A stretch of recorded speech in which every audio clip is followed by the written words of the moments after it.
Um dos crimes que mais chocou a região teve um ponto final nesta semana em Concórdia.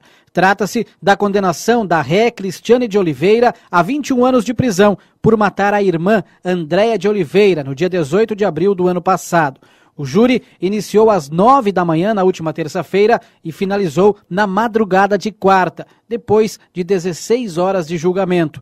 A advogada que auxiliou a promotoria pública na acusação, Camila Raquel Hilgert, participou do Mesa Redonda na Rádio Aliança na manhã de hoje e contou detalhes sobre essa história. Então, a motivação do crime foi em virtude de que a vítima tivesse tido uma relação sexual com o esposo da acusada, quando ela era menor de idade e mediante recompensa. Segundo a família da vítima e da ré também, a relação sexual poderia ser supostamente sido um abuso sexual, tá? Que na época não foi denunciado. A família, enfim, ela acabou descobrindo dessa gestação quando a Andréia já estava no 6º mês de gestação.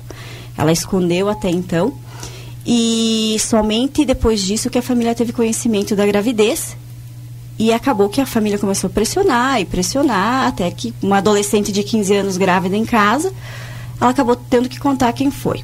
Como a gravidez envolvia uma situação familiar, na época foi optado por não revelar a Cristiane que o esposo dela poderia ser o pai do filho da irmã.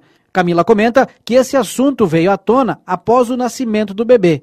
Foi quando o atrito iniciou. Até então, as famílias se davam muito bem, passavam Natal, Páscoa, Dia das Mães, todos juntos. Apesar de uma família muito pobre, eles eram uma família muito unida. Eles têm alguns problemas sociais graves, aí desde a infância, era uma família com 11 filhos do interior, então eles passaram com alguns problemas, inclusive sociais, aí com as crianças. As desavenças começaram com a descoberta da paternidade. Porque é o que aconteceu. O esposo, ele acabou mentindo, dizendo que não tinha possibilidade de ser o pai da criança. E isso foi criando na ré, desde a desconfiança da paternidade, aquela raiva, aquele ódio da própria irmã. E ela acabou acreditando no marido e não na família. A advogada relata ainda que antes do crime ocorrer foram registradas várias ameaças, inclusive com registros de boletins de ocorrência. Ela recorda que no dia 18 de abril do ano passado, antes de ser assassinada, Andréia Oliveira participou de um jogo de futebol, foi ao supermercado e pouco antes de chegar em casa foi abordada por Cristiane e pelo filho, um menor de idade. A Cristiane pediu para que seu filho menor dirigisse o veículo.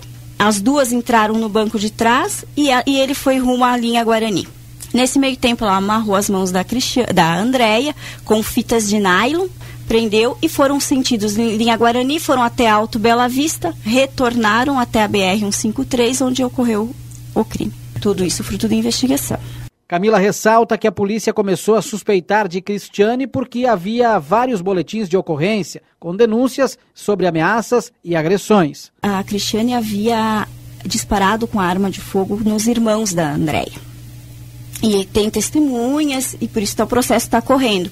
E nesse meio tempo, o Ministério Público havia solicitado a busca e apreensão da arma de fogo na casa da Andréia, que foi indeferida pelo juízo da comarca de Concórdia.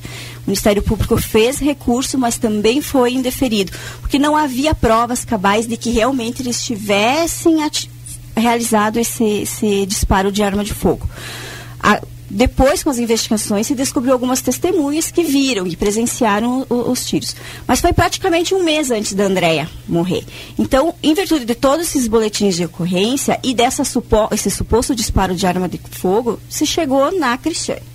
Aí foram feitas buscas e apreensões, encontraram as balas deflagradas, encontraram o rádio com frequência da Polícia Militar no armário dela, lá na BRF. Então foi se fechando o cerco e ela até que chegou ao ponto que ela confessou. Depois de 16 horas de júri, Cristiane de Oliveira foi condenada a 21 anos de prisão pelo assassinato da irmã Andréia. O filho de Cristiane, que é menor de idade, está no CASEP, cumprindo medidas socioeducativas. O esposo e pai do filho de Andréia Oliveira foi condenado a 3 anos e 6 meses de prestação de serviços comunitários. Isso por corrupção de testemunha. Cristiane está detida no Presídio Regional de Chapecó. e ela terá que cumprir em regime fechado 2/5 da pena, o que equivale a cerca de 8 anos. E o bebê, que agora está com 3 anos, está sob responsabilidade de uma tia de Andréia e Cristiane. Rádio Aliança é jornalismo que forma a opinião, repórter Cristiano Mortari.